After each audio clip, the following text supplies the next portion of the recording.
Assalamualaikum warahmatullahi taala wabarakatuh dan salam sejahtera.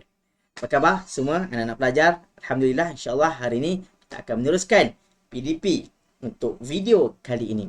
Dan untuk video pada kali ini kita akan belajar untuk subjek geografi tingkatan 3 iaitu berkaitan dengan tema kemahiran bab 1. Baik, sebelum cikgu meneruskan pembelajaran kita pada hari ini. Sukalah untuk cikgu ingatkan kepada yang baru terjumpa channel cikgu, yang baru melihat video pengajaran PDP channel Encik Isma, minta kerjasama untuk tekan butang subscribe dan juga tekan loceng sebagai tanda sokongan. Yang dah subscribe, yang dah biasa dengan video atau channel cikgu ni, terima kasih diucapkan di atas sokongan anda. Okey.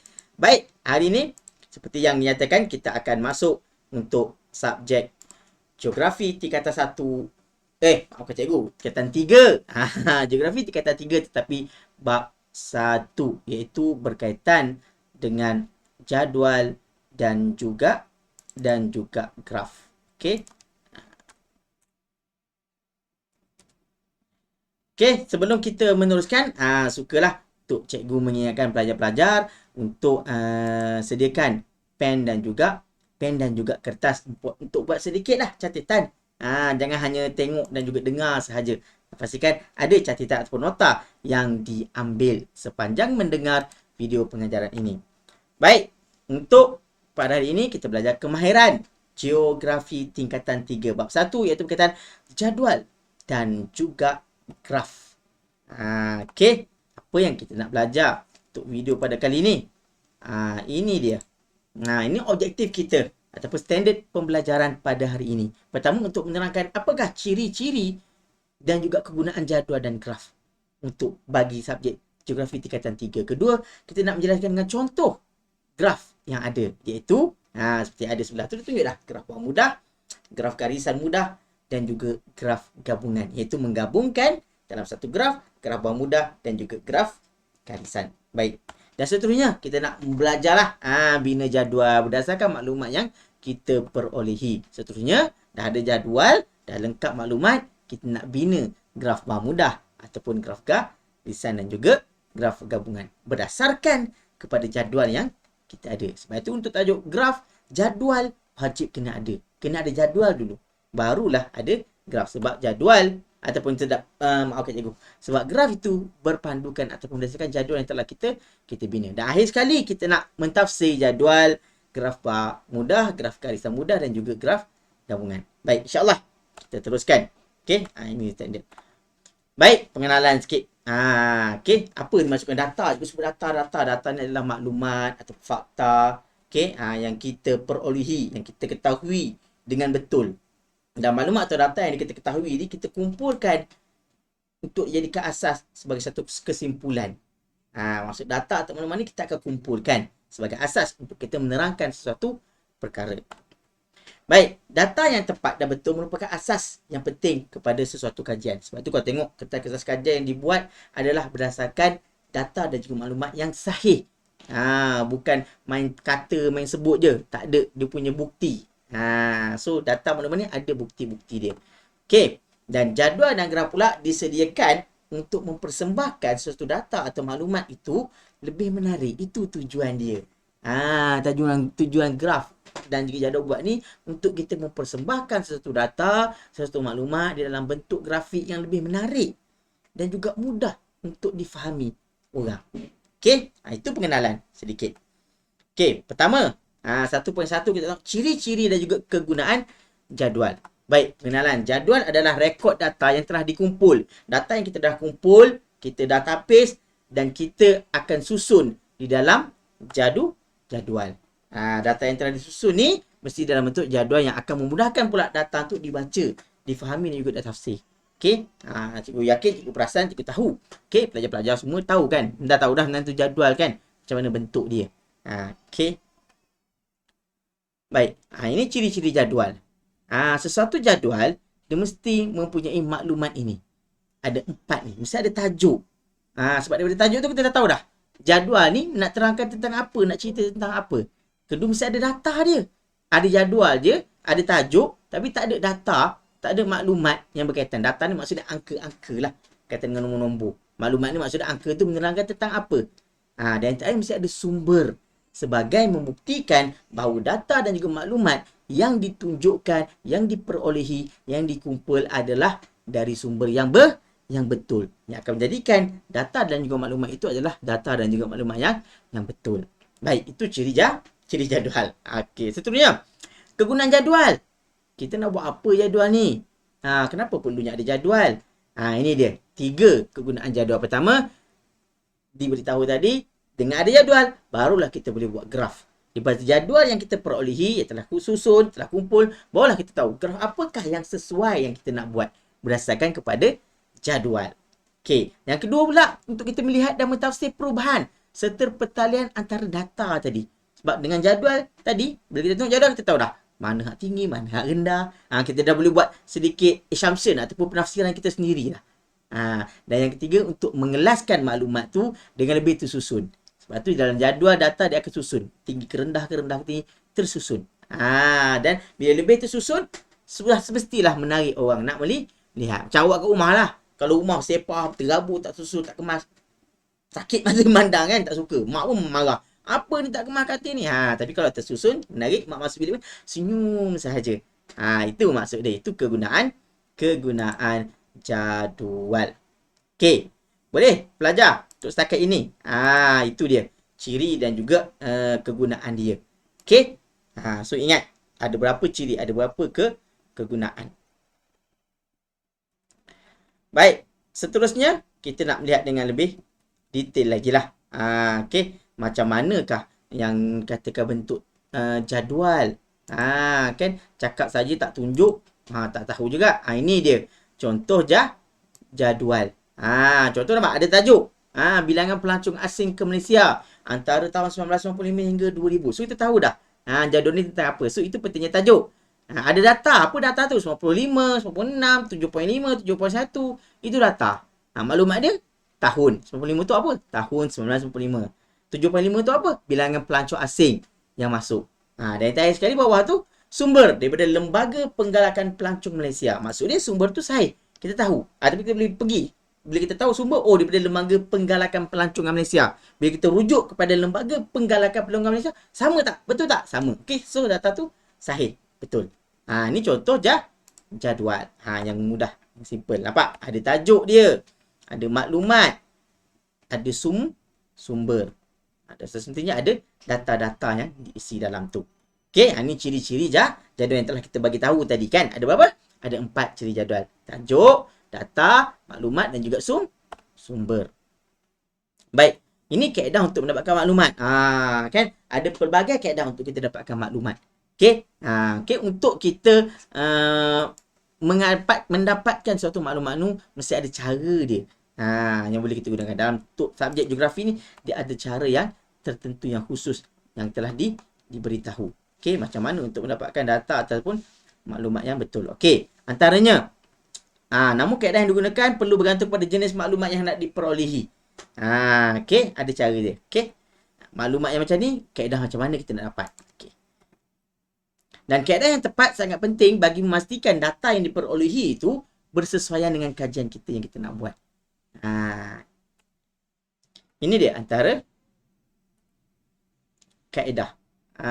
Kaedah-kaedah yang boleh digunakan untuk data atau maklumat mengenai satu kajian boleh diperolehi menggunakan ni. Pertama, kaedah pemerhatian. Ini paling basic lah ni, semua orang boleh buat. Apa tu? Daripada perkataan pemerhatian. Kaedah yang paling mudah, paling cepat, iaitu melalui pemerhatian. Tapi jangan perhati saja, mesti ada catatan. Sebab tu cikgu cakap macam kita belajar video ni kan, jangan perhati dengar je, catatlah apa yang cikgu sebut. Okey, sama juga macam kaedah pemerhatian, dia perlu ada catatan. Kita perhatikan. Contoh, dekat dalam pemerhatian tu, pukul berapa kita perhatikan, apa yang kita perhatikan, berapa jumlah ada. Pukul 9 hingga pukul 10, ada 5 jenis kenderaan, ada 5 kereta, 5 lori. Tu contoh. So, mesti ada kena ada catatan pemerhatian itu. Sebab, apa? Sebab kalau kita perhati je, kita tak buat catatan, balik nanti macam mana kita nak kumpulkan data dengan maklumat itu. Jadi, untuk subjek geografi, apabila pemerhatian, perlunya ada catatan pemerhatian ataupun log pemerhatian tu. Okey, itu kaedah yang pertama. Kaedah yang kedua, kaedah temu bual. Ni melalui lisan ataupun soal jawab. Kita pergi kat kawasan tu, kita tanya dia. Sesuai untuk kajian yang memerlukan responden yang sedikit. Okay, sebab temu bual ni kita perlu berjumpa orang. Jadi responden yang sedikit, contoh dalam 20 dan ke bawah ke, kita boleh gunakan temu bual. Contoh dalam 50 ke 100, nak gunakan temu bual. Letih nak temu bual 100 orang. Kan? Sebab itu kaedah temu bual dikatakan sesuai untuk kajian yang memerlukan responden yang sedikit. Supaya tak membebankan kita dan juga responden kita. Baik. Itu yang ketiga adalah banci. Ataupun bancian. Ni lebih kurang sama macam kaedah temu bual. Tetapi untuk pengumpulan maklumat atau data yang lebih besar. Berkata suatu data yang dikira. Sebagai contoh, banci ni kita tahu lah bancian negara kan. Dia banci untuk mendapatkan maklumat ataupun data bilangan negeri atau negeri-negeri pula, bilangan penduduk dalam sesebuah negeri itu.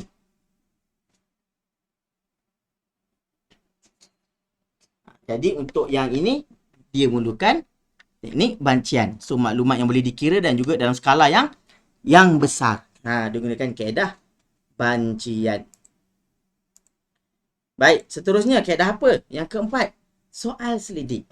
Maklumat diperoleh melalui borang soal selidik yang diedarkan kepada responden. Ini lebih cepat lah. Sama, lebih kurang macam kaedah temu bual. Tapi temu bual kita pergi jumpa, kita tanya satu. Tapi soal selidik ni, kita buat borang soal selidik dan kita edarkan untuk responden tu isi. So, sekarang lagi canggih kan? Menggunakan Google Form, Microsoft Form. Kan? Gunakan link je. Share dekat WhatsApp ke ternyata. Minta tolong diisi borang soal selidik. Lagi mudah dapat data. So, ini adalah kaedah yang keempat. Dan yang kelima adalah kaedah rujukan. Iaitu maklumat daripada data yang telah diterbitkan. Maksudnya, kita nak dapatkan sesuatu maklumat yang mungkin maklumat ataupun kajian tu dah pernah dibuat oleh orang sebelum ni. Yang pernah diterbitkan, pernah dibukukan. Jadi, kita rujuk kepada maklumat yang dah ada tu. Sebab itulah adalah maklumat daripada data yang telah diterbitkan. Seperti buku ke, majalah ke, kelihatan akhbar, laman web, risalah dan sebagainya. Okey? Boleh. Itu antara 5 kaedah yang biasanya digunakan untuk bagi mendapatkan data ataupun maklumat. Okey. Boleh belajar setakat ini? Untuk yang kali ini, insyaAllah. Okey. Yang ini pelajar boleh gunalah. Contoh ni boleh buat kat rumah sendiri. Kan dah tahu ada kaedah atau cara untuk mendapatkan data maklumat. Boleh. Buat kat rumah macam mana? Buat temu bual adik ke abang ke. Boleh gunakan kelima-lima kaedah ini. Cuba praktikkan untuk melihat kaedahnya. Ini yang soal selidik tadi. Contoh. Dia menunjukkan ada contoh. Contoh dapatan daripada borang soal selidik. Dia ada tajuk dia. Nampak? Ini pada responden tadi. Okey. Ini tak tersusun lagi. Tak buat dalam bentuk jadual lagi. Okey. Ini contoh. Warna pilihan murid kelas 3 amal tahun 2020. Haziq biru laut merah nyambung. Daripada borang soal selidik atau dapatan soal selidik nanti kita buat dalam jadual. Contoh biru laut, berapa orang yang pilih biru laut. Contoh macam ni ada Haziq, ada Pamela, kena kira lah. Berapa orang yang menggunakan kaedah soal selidik ni. Okey, baik, kita teruskan. 1.2, ciri-ciri dan kegunaan graf. Tadi dah tahu dah jadual, macam mana nak dapatkan maklumat bagi nak susun dekat jadual. Sekarang ni kita nak tentang graf pula. Okey, apa tu graf? Graf ini pelajar, graf adalah persembahan data daripada jadual tadi dalam bentuk grafik ataupun visual yang dibuat untuk memudahkan data daripada jadual ni untuk lebih mudah lagi nak baca dan lebih mudah lagi nak ditafsirkan. Ini dia jenis-jenis graf. Tadi dah beritahu dah ada berapa? Ada 3 saja jenis graf, iaitu graf bar mudah, graf garisan mudah dan juga graf gabungan yang menggabungkan graf bar dan juga graf garisan dalam satu graf. Ini contoh. Nampak ni? Yang dalam gambar ni, ini adalah contoh graf gabungan. Kalau graf bar, tak ada graf garis ni. Bar sahaja. Kalau graf garisan, bar ni tak ada. Garis sahaja. Tapi yang gambar yang ditunjukkan oleh Pak Cik sebelah ni, ni adalah graf bar gabungan. Okey? Boleh faham? Nampak? Dia dah bagi contoh dah. Kan? Kat situ. Okey. Okey. Baik, kita lihat pula satu persatu ciri-ciri antara graf bar. Okey. Baik, ni graf bar mudah. Ini graf mudah. Ni graf gabungan. Ni tunjuk satu lagi contoh. Saya sebut tadi. Graf bar ada bar saja. Graf garisan saja. Graf gabungan ada tiga-tiga digabungkan dalam satu graf. Okey, contoh graf bar mudah. Ciri-ciri dia. Mana-mana graf, ciri-ciri dia yang paling asas dia mesti ada paksi menegak.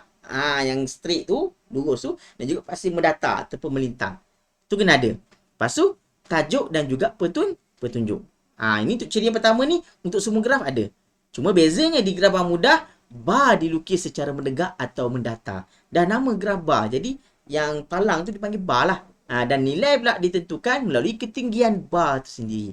Okey, itu ciri-ciri dia. Kegunaan dia, biasanya graf bar mudah ni digunakan untuk apa? Biasanya digunakan untuk mempersembahkan data yang boleh dikira seperti kereta, orang atau rumah.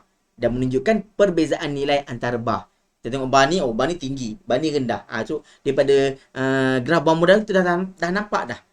Dia juga nampak dah, ni tinggi, ni rendah, ni banyak, ni sikit. Okey. Baik, ini contoh graf bar mudah.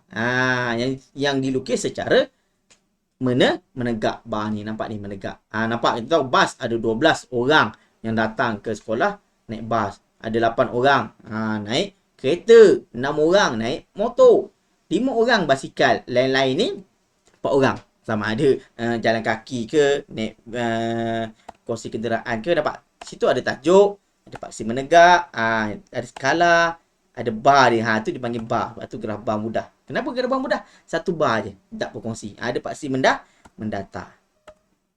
Okey, ini pula graf garisan. Ciri-ciri dia. Sama mesti ada tajuk, ada paksi menegak, ada paksi mendatar. Tetapi yang perbezaan dia, graf bar tadi dilukis bar. Tetapi graf garisan dilukis secara garisan yang panjang. Dan ini perubahan nilai ditunjukkan melalui kecerunan garisan tu. Naik turun tu. Tu perubahan dia. Okey, digunakan untuk menunjukkan suatu perkara yang mengalami perubahan nilai. Tadi tu untuk menunjukkan jumlah. Ini untuk mengalami perubahan nilai. Dan sesuai biasanya lah untuk graf garisan ni sangat-sangat biasa, sangat-sangat sesuai digunakan untuk perubahan suhu bulanan, perubahan penduduk, jualan kenderaan dan juga pengeluaran produk. Okey, ini contoh dia. Nampak graf garisan mudah, paksi menegak, paksi mendatar, skala. Ada garisan. Okey, itu perbezaan dia.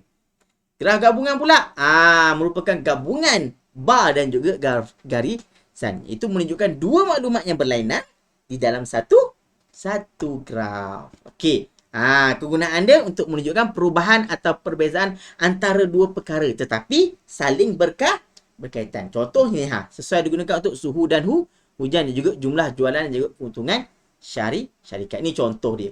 Nampak? Bar ada, garisan ada. Cuma kadang-kadang pelajar kena tahu perbezaan dia ada dua paksi menegak, kiri dan juga kanan. Dan kebiasaannya kiri untuk menunjukkan jumlah bagi graf bar dan di sebelah kanan biasanya untuk menunjukkan bagi graf garisan. Ini yang biasa pelajar keliru ni. Dia tak kena nak baca ni. Benda ni. So, biasanya untuk graf bar ni, tengok nilai di kiri. Graf garisan, nilai dia di kanan. Nampak? Nilai dia pun berbeza dua ni. Okey. Ni graf garisan. Mudah. Bukan graf garisan ni. Graf gabungan.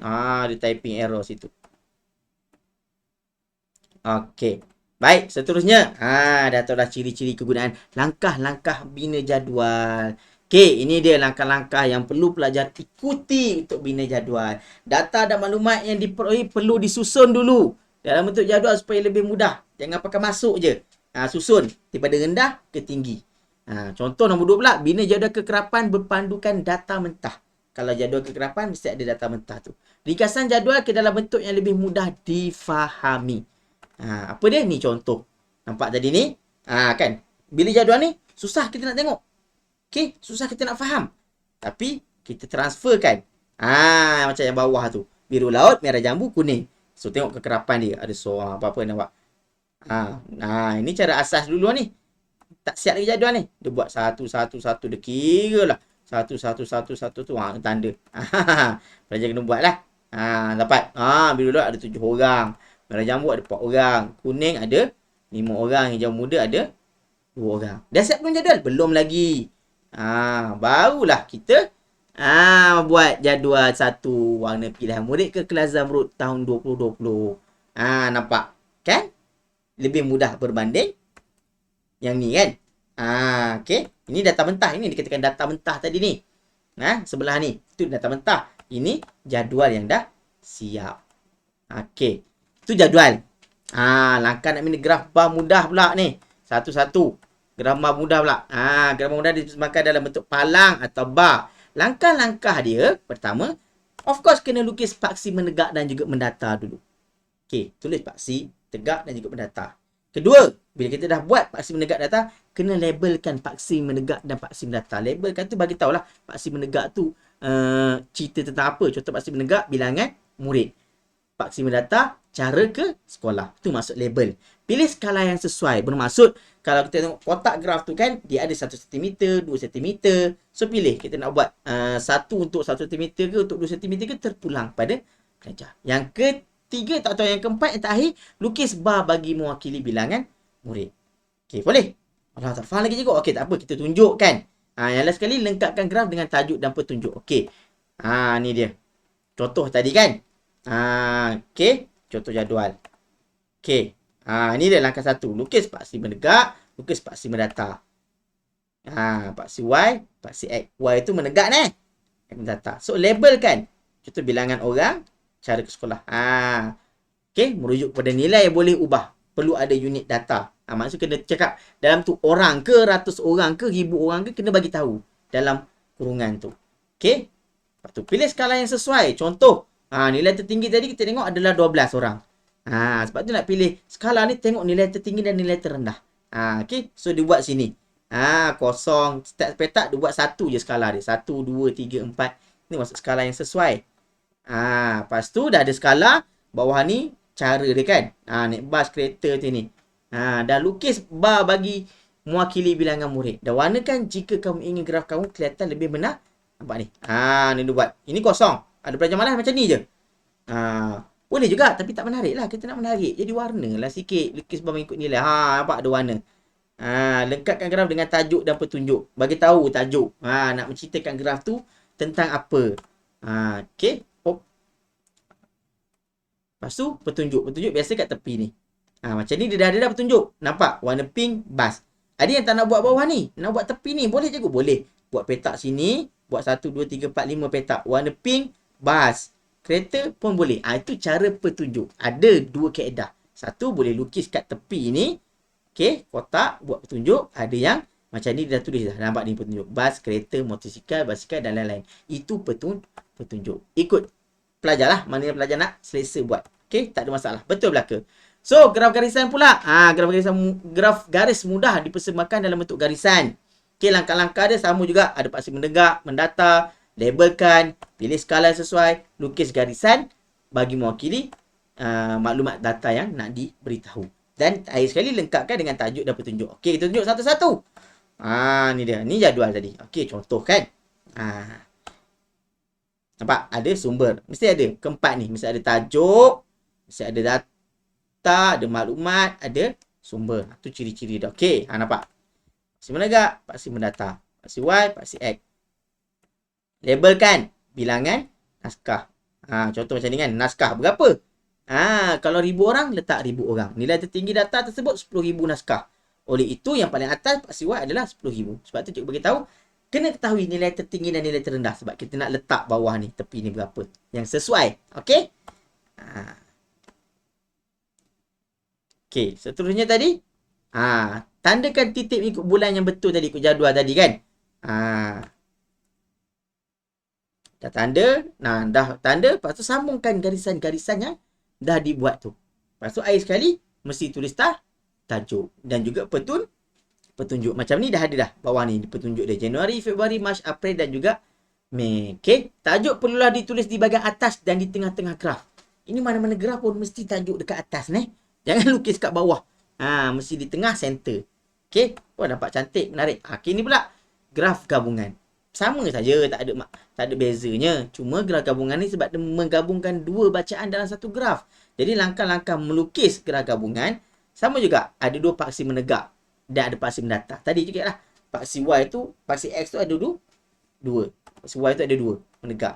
Melabelkan paksi menegak dan paksi mendatar. Pilih skala yang sesuai untuk paksi menegak. Okey, nak pilih skala, apa buat? Tengok nilai tertinggi dan terendah dia. Lukis bar dan garisan bagi mewakili kedua-dua bacaan dan lengkapkan dengan tajuk dan petunjuk. Okey, ini dia contoh tadi. Ini adalah jadual dia. Taburan hujan dan suhu bandar X. Okey. Ini untuk data untuk graf garisan. Sebab kita tahu, macam mana cikgu tahu graf data jadual ni untuk graf garisan? Nampak suhu dan juga hujan. Perubahan nilai. Okey, nampak ni maksudnya ada dua paksi menegak. Okey, label kat paksi menegak. Satu jumlah hujan, satu suhu. Okey. Nampak? Masukkan. Ini maklumat jumlah hujan, ini maklumat suhu. Ni dia dah buat dah. Graf bar ni. Okey. Cuma pula lukis bar dan garisan bagi mewakili kedua-dua bacaan data. Lengkapkan tajuk bagi graf gabungan tadi. Taburan hujan dan suhu di bandar X pada bulan Januari hingga Jun pada tahun 2018. Okey. Buat petunjuk ni dah ada petunjuk dari Januari, Februari, Mac, April, Mei dan juga Jun. Okey. Setakat itu sahaja. Nanti cara untuk mentafsir graf cikgu akan kongsikan dalam video pengajaran yang seterusnya. Sebab kita dah bersiaran 26 minit. Kau boleh tak nak lebih daripada 30 minit. Lama-lama nanti pelajar bosan. Lama sangat lah cikgu bosan. Okey. Setakat itu saja untuk video pengajaran pada hari ini sampai 1.4. Okey. Next video kita akan belajar tentang cara mentafsir graf. Macam mana nak tafsir graf ni. Okey. Itu ada cara mentafsir graf. Baik. Seperti biasa. Okey. Kepada pelajar, sebelum tinggalkan video ni, channel ni, tolonglah like sekiranya anda suka dengan video pengajaran cikgu ni. Komen sekiranya ada apa nak bagi tahu, nak tanya, nak tambah baik, komen tak ada masalah. Share sekiranya video ini bermanfaat lah kepada mungkin rakan-rakan awak di luar sana. Pada yang belum subscribe, tak tolong kerjasama untuk subscribe dan thanks for watching my video. Okay, terima kasih sebab tengok video pengajaran cikgu. Okay, itu sahaja setakat hari ini. Sekiranya ada apa-apa, boleh tinggalkan di ruangan komen. Okey, jadi selamat tinggal dan terima kasih kepada semua yang mendengar dan juga melihat video channel Encik Isma. Sehingga kita berjumpa lagi di video pengajaran yang seterusnya. Assalamualaikum dan salam sejahtera. Jaga diri, jaga kesihatan semua. Bye-bye.